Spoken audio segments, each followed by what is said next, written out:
Well, good afternoon, everyone. Welcome back to HR Repair. This is Hey Ray. Today we have a 2014 Toyota Sienna.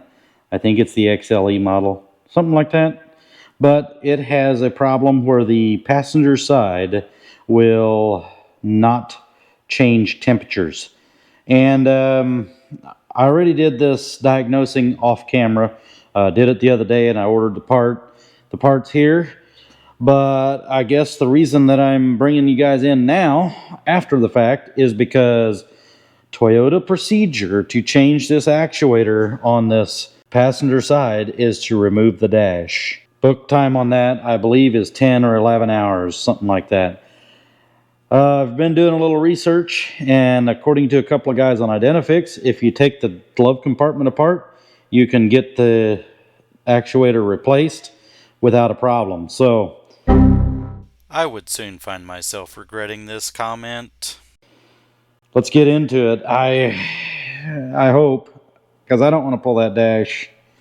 So let's see what we can figure out here. Contact.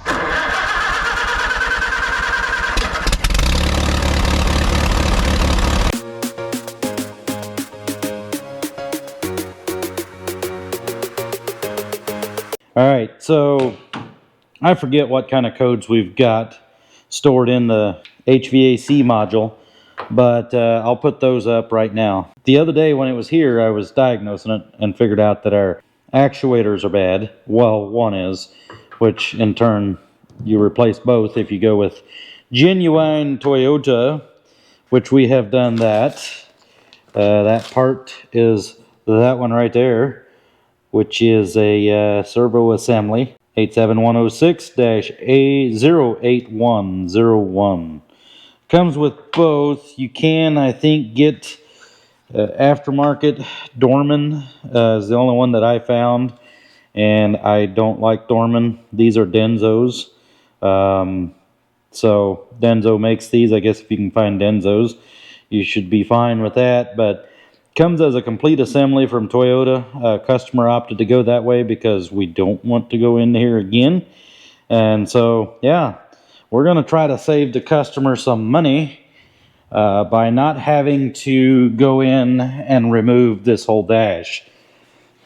I normally, I'm pretty disappointed, honestly, because usually Toyota does pretty good about not requiring you to get yourself a rectal exam just to wipe your rear. So yeah, this sucks, and we'll show you guys, try to bring everything in. I'll bring lighting in here and hopefully show you guys every step that we take to take this thing apart, and you'll see me either fail or succeed at this. But you know what, if somebody else has done it, I can do it too.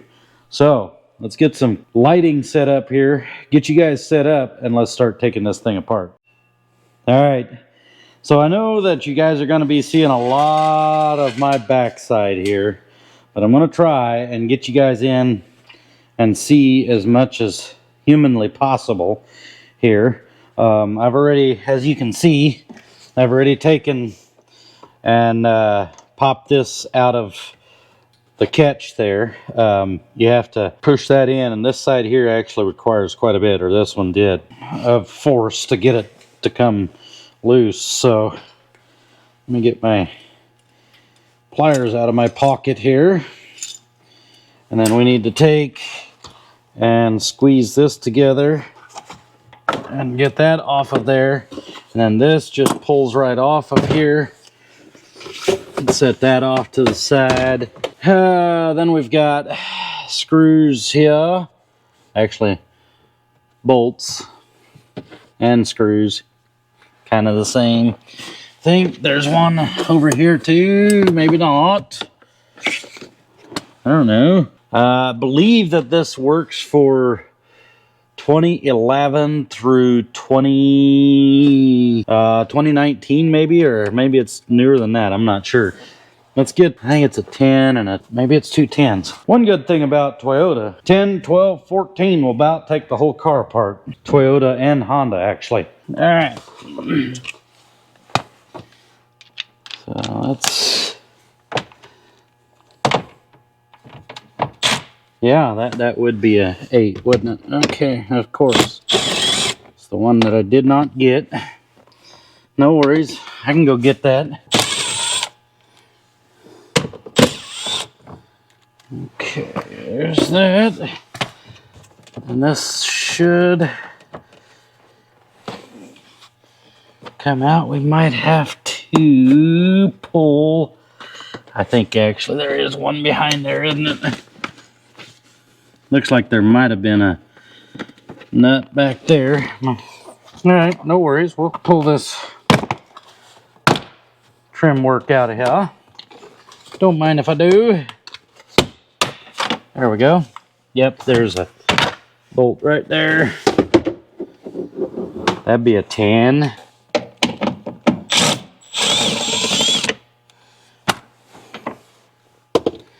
Okay, now come out. You did. What flew? There's something that flew out of there.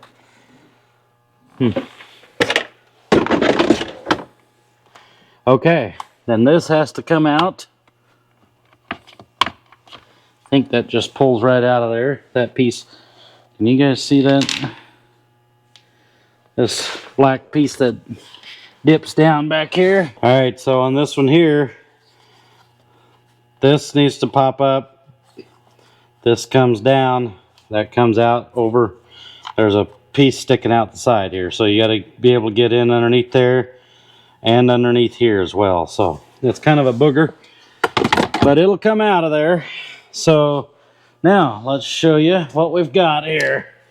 Now, you know, you would think it should be easy from here on out. And it might be, I don't know. But there is a screw.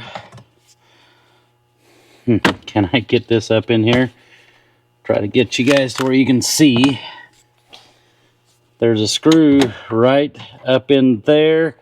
I believe, from what it looks like, we have to come in through here. There's one. There's one. And then I think right there is another one.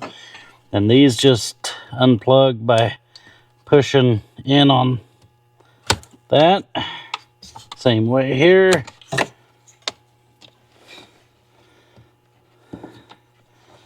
And then the other problem that we've got here is now there is not enough room hardly to get this out and away from there. But because from what I've been seeing, there is a piece in behind there that sticks in that you have to loosen, so, or have to get out of the hole. So we're gonna try to get that all tore apart. Let's see if we can get this thing out of here. 2 hours later. Well, folks, we've got this thing back on there. Trust me when I say that you did not want to watch me wrestle that old one out and the new one back in. This was literally several hours later. I was massively frustrated. And when I say that this is a bear, it's a massive, that's like a massive understatement. I think I'd rather take a clobbering over the forehead with a 2x4 than to have to do one of these again. This thing is over-engineered like you wouldn't believe. Now, to their credit, it is doing a lot with just 2 motors. So the problem I was running into, and one of the things you'll want to be really careful about is this thing has to be timed. Like I mentioned before, this gear's got to be right, but not only does this gear have to be correct, there is a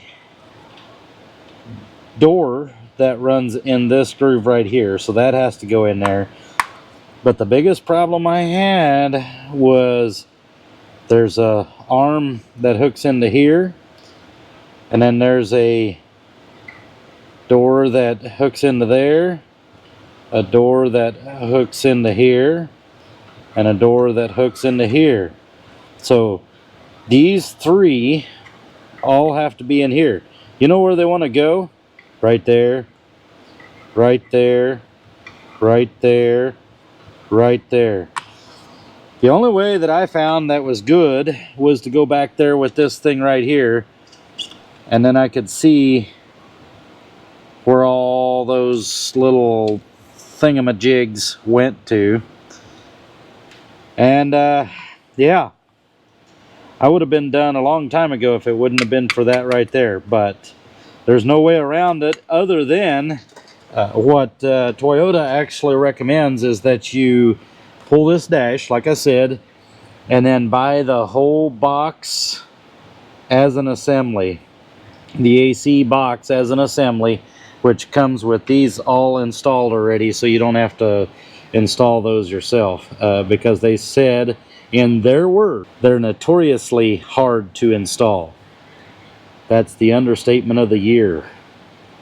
Like I said, I'm glad that's over with, because that was worse than standing in the corner at recess during school time.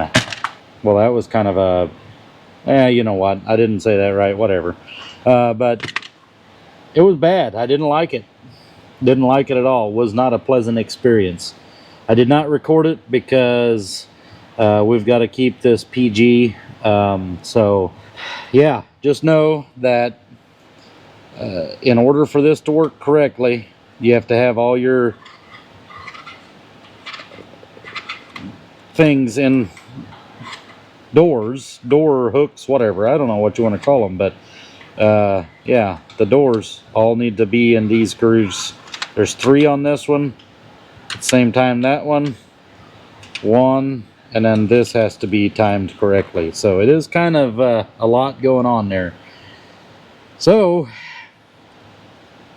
let me know down in the comments below if this was helpful for you. I know I didn't show you everything, but I hope this gives you enough to go on that you can do it yourself.